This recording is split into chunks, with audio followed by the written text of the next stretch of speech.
Hello friends, 10th class के physics subject के इस लेक्चर सीरीज में आपका स्वागत है। इस वीडियो लेक्चर में हम पढ़ने वाले हैं दूसरा अध्याय, प्रकाश का अपवर्तन। इस अध्याय में आगे बढ़ने से पहले मैं आपको रिकमेंड करूंगा कि पहले आप पिछला अध्याय प्रकाश का परावर्तन वाला वीडियो लेक्चर देख लें, क्योंकि इस अध्याय और पिछला अध्याय में कुछ छोटे छोटे कॉमन बेसिक कॉन्सेप्ट हैं जो कि इस अध्याय को समझने में आपकी मदद करेगा। पिछले अध्याय प्रकाश का परावर्तन वाले वीडियो लेक्चर में हमने प्रकाश और इसके परावर्तन के बारे में समझा। हमने समझा कि समतल और गोलीय दर्पण में प्रकाश की किरणें किस तरह से परावर्तित होती हैं। इसके अलावा किरण आरेख द्वारा हमने यह भी समझा कि गोलीय दर्पण के सामने विभिन्न दूरियों पर स्थित वस्तु का प्रतिबिंब कहां और कैसा बनेगा। इस अध्याय में हम प्रकाश की एक अलग परिघटना का अध्ययन करेंगे जिसका नाम है प्रकाश का अपवर्तन। तो सबसे पहले हम इसकी परिभाषा को जान लेते हैं। जब प्रकाश एक पारदर्शी माध्यम से दूसरे माध्यम में प्रवेश करता है तो वह अपने पथ से विचलित हो जाता है और यही घटना प्रकाश का अपवर्तन कहलाता है। प्रकाश के अपवर्तन की घटना को इस चित्र में दर्शाया गया है। यहां कांच का एक स्लैब है। इस स्लैब के चारों ओर वायु है। प्रकाश की एक किरण वायु से होते हुए कांच में प्रवेश कर रही है और पुनः वायु में निर्गत हो रही है। AB तथा CD दो पारदर्शी माध्यमों को पृथक करने वाला सतह है। अब आपतन बिंदु O तथा O' पर ध्यान दीजिए। इन दोनों आपतन बिंदुओं से प्रकाश की किरण अपने पिछले पथ से विचलित हो रही है। प्रकाश के अपवर्तन की घटना में किरणों का विचलन दो तरह से होता है। जब प्रकाश किरण विरल माध्यम से सघन माध्यम में प्रवेश करती है तो वह अभिलंब की ओर झुक जाती है, और जब प्रकाश किरण सघन माध्यम से विरल माध्यम में प्रवेश करती है तो वह अभिलंब से दूर चली जाती है। यहां वायु विरल माध्यम है और कांच सघन माध्यम है। इसीलिए आपतन बिंदु O से प्रकाश किरण अभिलंब की ओर विचलित हो रही है तथा आपतन बिंदु O' से प्रकाश किरण अभिलंब से दूर विचलित हो रही है। प्रकाश के परावर्तन की घटना के तरह ही अपवर्तन की घटना का अध्ययन हम यह मानते हुए करेंगे कि प्रकाश एक सरल रेखा में गमन करता है। प्रकाश के अपवर्तन के दो नियम हैं। पहला है कि आपतित किरण, अपवर्तित किरण तथा दोनों माध्यमों को पृथक करने वाले पृष्ठ के आपतन बिंदु पर अभिलंब सभी एक ही तल में होते हैं। दूसरा है कि प्रकाश के किसी निश्चित रंग तथा निश्चित माध्यमों के युग्म के लिए आपतन कोण की ज्या तथा अपवर्तन कोण की ज्या का अनुपात स्थिर होता है। इस नियम को स्नेल का अपवर्तन का नियम भी कहते हैं। गणित में आपने 6 त्रिकोणमितीय अनुपातों के विषय में अध्ययन किया होगा। उनमें से एक त्रिकोणमितीय अनुपात का नाम है साइन। साइन को ही हिंदी में ज्या कहते हैं। यदि I आपतन कोण तथा R अपवर्तन कोण हो तो स्नेल के नियम के अनुसार साइन I बटे साइन R का मान एक स्थिरांक होगा। स्थिरांक अर्थात कोई एक संख्यात्मक मान। इस स्थिरांक के मान को दूसरे माध्यम का पहले माध्यम के सापेक्ष में अपवर्तनांक कहते हैं। आपने अपने दैनिक जीवन में प्रकाश के अपवर्तन के कुछ घटनाओं का अनुभव अवश्य ही किया होगा, जैसे कि पानी से भरे किसी टैंक अथवा तालाब या पोखर का तल उठा हुआ प्रतीत होता है। जब कोई मोटा कांच का स्लैब किसी मुद्रित सामग्री पर रखा होता है तो कांच के स्लैब के ऊपर से देखने पर अक्षर उठे हुए प्रतीत होते हैं। किसी कांच के बर्तन में रखे पानी में आंशिक रूप से डूबा हुआ पेंसिल वायु तथा पानी के अंतर्पृष्ठ पर टेरही प्रतीत होती है। पानी से भरे किसी कांच के बर्तन में रखे नींबू को साइड से देखने पर वह अपने वास्तविक साइज से बड़ा प्रतीत होता है। पानी से भरे कटोरे में डाला हुआ सिक्का प्रकाश के अपवर्तन के कारण अपनी वास्तविक स्थिति से थोड़ा सा ऊपर उठा हुआ प्रतीत होता है।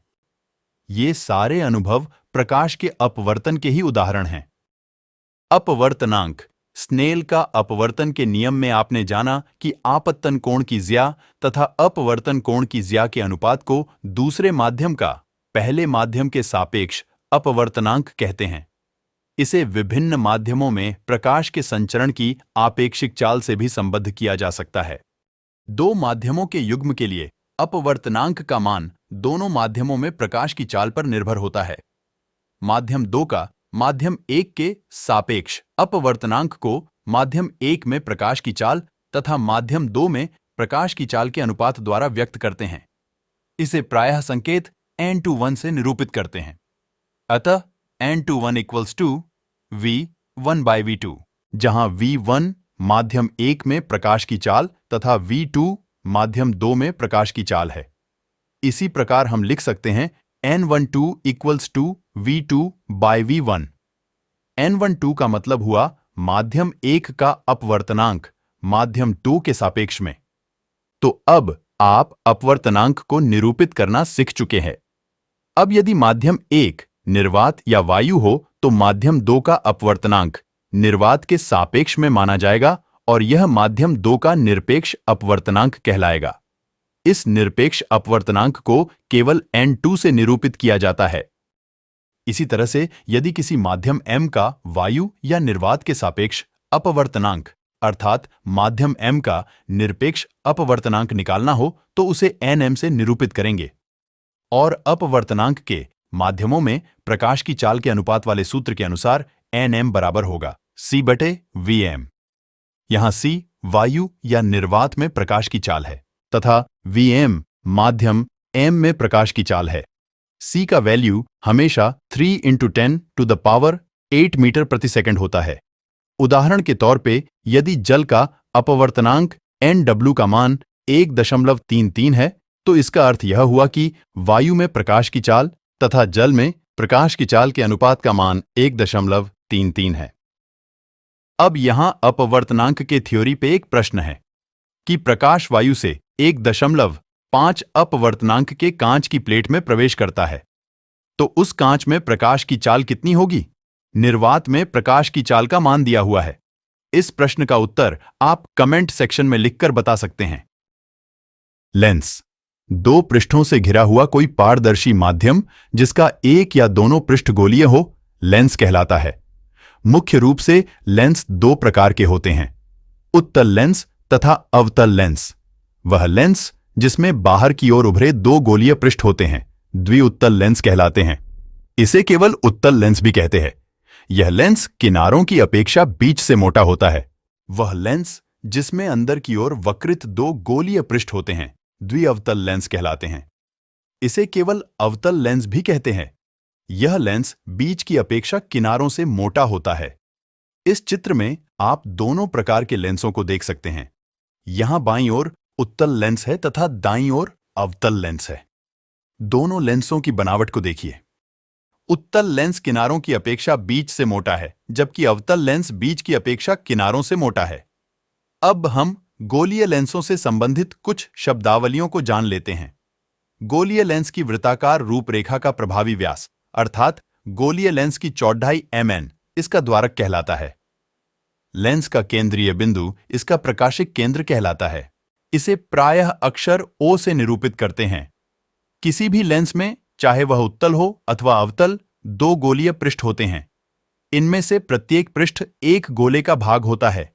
इन गोलों के केंद्र लेंस के वक्रता केंद्र कहलाते हैं। लेंस के वक्रता केंद्र को प्रायः अक्षर C द्वारा निरूपित किया जाता है।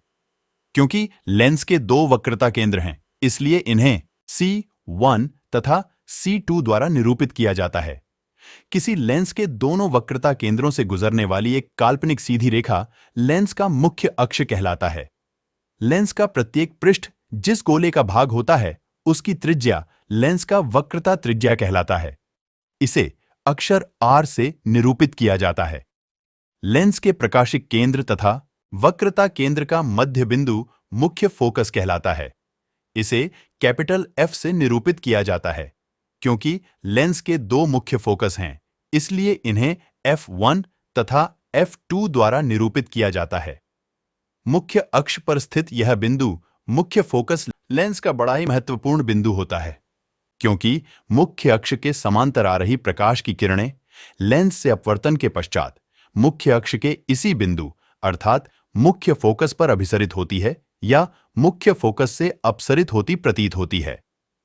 उत्तल लेंस में मुख्य फोकस F2 पर अभिसरित होती है तथा अवतल लेंस में मुख्य फोकस F1 से अपसरित होती प्रतीत होती है। लेंस के प्रकाशिक केंद्र तथा मुख्य फोकस के बीच की दूरी को फोकस दूरी कहा जाता है। इसे स्मॉल f द्वारा निरूपित किया जाता है। चूंकि मुख्य फोकस, प्रकाशिक केंद्र तथा वक्रता केंद्र का मध्य बिंदु है, इसलिए फोकस दूरी और वक्रता त्रिज्या में एक समीकरण स्थापित होता है। वह है f = r/2। मतलब यह हुआ कि फोकस दूरी वक्रता त्रिज्या की आधी होती है। इस समीकरण को ऐसे भी लिखा जा सकता है r = 2f, अर्थात वक्रता त्रिज्या फोकस दूरी की दोगुनी होती है। उत्तल लेंस मुख्य अक्ष के समांतर आपतित प्रकाश किरणों को मुख्य फोकस पे अभिसरित करता है। इसीलिए उत्तल लेंस को अभिसारी लेंस भी कहते हैं। अवतल लेंस मुख्य अक्ष के समांतर आपतित प्रकाश किरणों को मुख्य फोकस पे अपसरित करता है। इसीलिए अवतल लेंस को अपसारी लेंस भी कहा जाता है। यूं तो सभी गोलीय लेंसों की दोनों वक्रता त्रिज्या और फोकस दूरी अलग-अलग मान की हो सकती है, लेकिन हम इस अध्याय में ऐसे पतले गोलीय लेंसों का अध्ययन करेंगे जिसकी दोनों वक्रता त्रिज्या और फोकस दूरी बराबर मान की हो। गोलीय लेंसों से प्रकाश की किरणों के अपवर्तन का पैटर्न।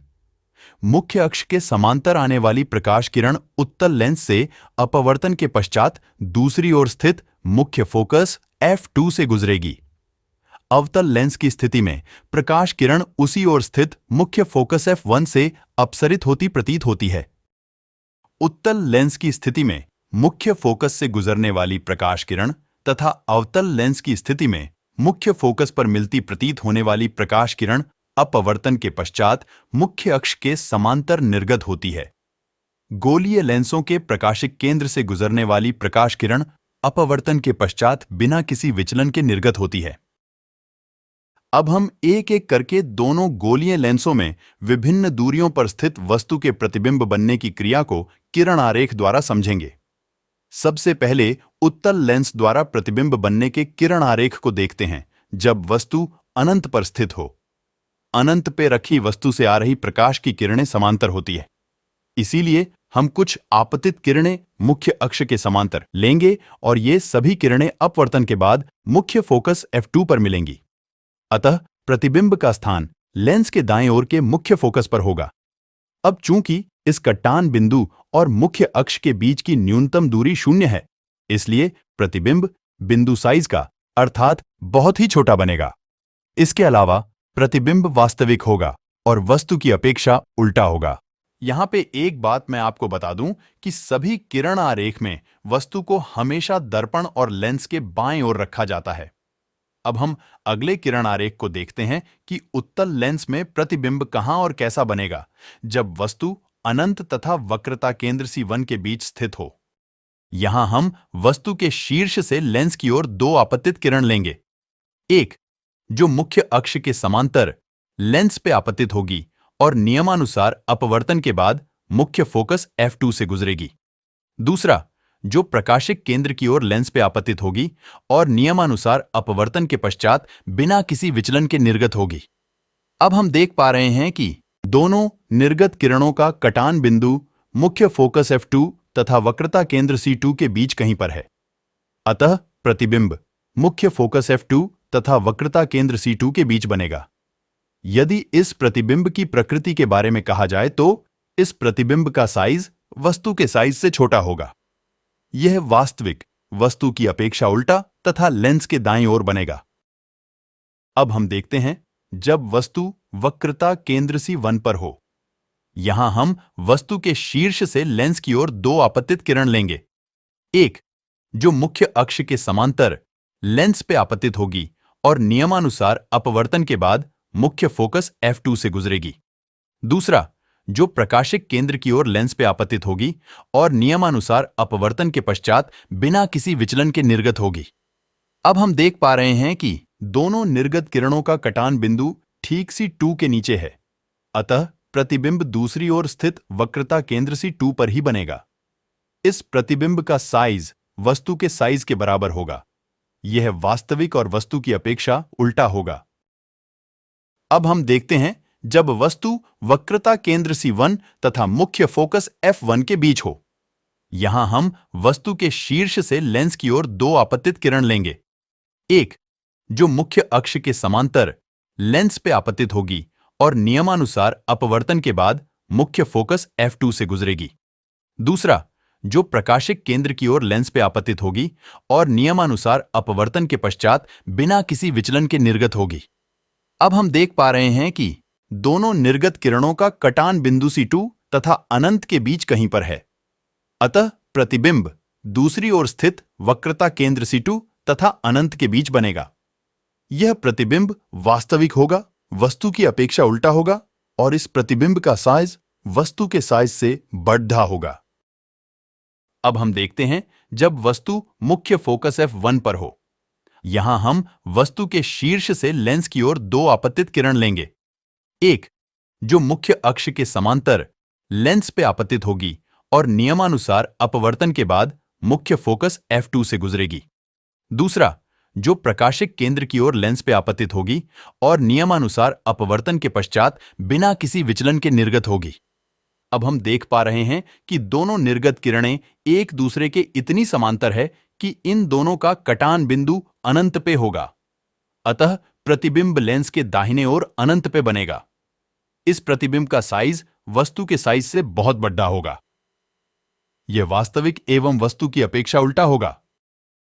अब हम देखते हैं जब वस्तु मुख्य फोकस F1 तथा प्रकाशिक केंद्र O के बीच हो। यहां हम वस्तु के शीर्ष से लेंस की ओर दो आपतित किरण लेंगे। एक, जो मुख्य अक्ष के समांतर लेंस पे आपतित होगी और नियमानुसार अपवर्तन के बाद मुख्य फोकस F2 से गुजरेगी। दूसरा, जो प्रकाशिक केंद्र की ओर लेंस पे आपतित होगी और नियमानुसार अपवर्तन के पश्चात बिना किसी विचलन के निर्गत होगी। यहां हम देख पा रहे हैं कि दोनों निर्गत किरणों के वास्तविक रूप से मिलने की कोई संभावना नहीं है। इसीलिए हम इसे लेंस के बाएं ओर मिलाने की कोशिश करेंगे। अब आप देख सकते हैं कि दोनों निर्गत किरणों का कटान बिंदु काल्पनिक रूप से लेंस के बाएं ओर है। अतः प्रतिबिंब लेंस के उसी ओर बनेगा जिस ओर वस्तु है, अर्थात बाईं ओर। इस प्रतिबिंब का साइज वस्तु के साइज से बढ़ा होगा। यह प्रतिबिंब काल्पनिक होगा और वस्तु की अपेक्षा सीधा होगा। अब हम अवतल लेंस द्वारा प्रतिबिंब बनने के किरण आरेख को देखेंगे। पहला है जब वस्तु या बिंब की स्थिति अनंत पर हो। जैसा कि मैंने आपको पहले बताया कि अनंत पे रखी वस्तु से आ रही प्रकाश की किरणें आपस में समांतर होती हैं। इसीलिए हम मुख्य अक्ष के समांतर दो आपतित किरणें लेंगे और नियमानुसार ये दोनों किरणें अपवर्तन के बाद इस अवतल लेंस के उसी ओर स्थित मुख्य फोकस F1 से अपसरित होगी। अतः प्रतिबिंब का स्थान निर्गत किरणों के काल्पनिक कटान बिंदु मुख्य फोकस F1 पर होगा। अब चूंकि इस कटान बिंदु और मुख्य अक्ष के बीच की न्यूनतम दूरी 0 है, इसलिए प्रतिबिंब बिंदु साइज का अर्थात बहुत ही छोटा बनेगा। इसके अलावा प्रतिबिंब काल्पनिक होगा और वस्तु की अपेक्षा सीधा होगा। काल्पनिक प्रतिबिंब को आभासी प्रतिबिंब भी कहते हैं। अगला किरण आरेख है जब वस्तु अनंत तथा प्रकाशिक केंद्र O के बीच स्थित हो। यहां हम वस्तु के शीर्ष से दर्पण की ओर दो आपतित किरण लेंगे। एक, जो मुख्य अक्ष के समांतर चलते हुए दर्पण पे आपतित होगी और नियमानुसार अपवर्तन के बाद मुख्य फोकस F1 से अपसरित होगी। और दूसरा, जो प्रकाशिक केंद्र की ओर लेंस पे आपतित होगी और नियमानुसार अपवर्तन के पश्चात बिना किसी विचलन के निर्गत होगी। यहां आप देख सकते हैं कि इन दोनों निर्गत किरणों का काल्पनिक कटान बिंदु लेंस के प्रकाशिक केंद्र O तथा मुख्य फोकस F1 के बीच है। अतः प्रतिबिंब O तथा F1 के बीच बनेगा। इस प्रतिबिंब का साइज वस्तु के साइज से छोटा होगा। यह प्रतिबिंब काल्पनिक होगा और वस्तु की अपेक्षा सीधा होगा। दर्पण और लेंस के द्वारा प्रतिबिंब बनने के किरण आरेख को देखने के पश्चात आपने इस बात को नोटिस किया होगा कि वास्तविक प्रतिबिंब हमेशा दर्पण के सामने अर्थात बाईं ओर तथा लेंस की स्थिति में दाहिने ओर बन रहा है, जबकि काल्पनिक प्रतिबिंब हमेशा दर्पण के पीछे अर्थात दाहिने ओर तथा लेंस की स्थिति में बाईं ओर बन रहा है। वास्तविक प्रतिबिंब और काल्पनिक प्रतिबिंब में अंतर। वास्तविक प्रतिबिंब हमेशा दर्पण के सामने बनता है, जबकि काल्पनिक प्रतिबिंब हमेशा दर्पण के पीछे बनता है। वास्तविक प्रतिबिंब वस्तु की अपेक्षा उल्टा होता है जबकि काल्पनिक प्रतिबिंब वस्तु की अपेक्षा सीधा होता है। वास्तविक प्रतिबिंब को पर्दे पे उतारा जा सकता है, जबकि काल्पनिक प्रतिबिंब को पर्दे पे नहीं उतारा जा सकता है। वास्तविक प्रतिबिंब वास्तविक रेखाओं के कटान बिंदु से बनता है, जबकि काल्पनिक प्रतिबिंब काल्पनिक रेखाओं के कटान बिंदु से बनता है। वास्तविक प्रतिबिंब में पार्श्व परिवर्तन नहीं होता है, जबकि काल्पनिक प्रतिबिंब में पार्श्व परिवर्तन होता है। लेंस सूत्र। कुछ देर पहले अवतल और उत्तल दोनों गोलीय लेंसों के किरण आरेख में आपने देखा कि विभिन्न दूरियों पर रखे वस्तु का प्रतिबिंब कहां और कैसा बनता है। प्रतिबिंब की इसी स्थिति और प्रकृति को इस सूत्र से ज्ञात किया जा सकता है। 1/v - 1/u = 1/f। इस सूत्र को लेंस सूत्र कहा जाता है। यहां v प्रतिबिंब दूरी, u वस्तु दूरी और f फोकस दूरी है। आवर्धन। प्रतिबिंब की ऊंचाई तथा बिंब की ऊंचाई के अनुपात को आवर्धन कहा जाता है।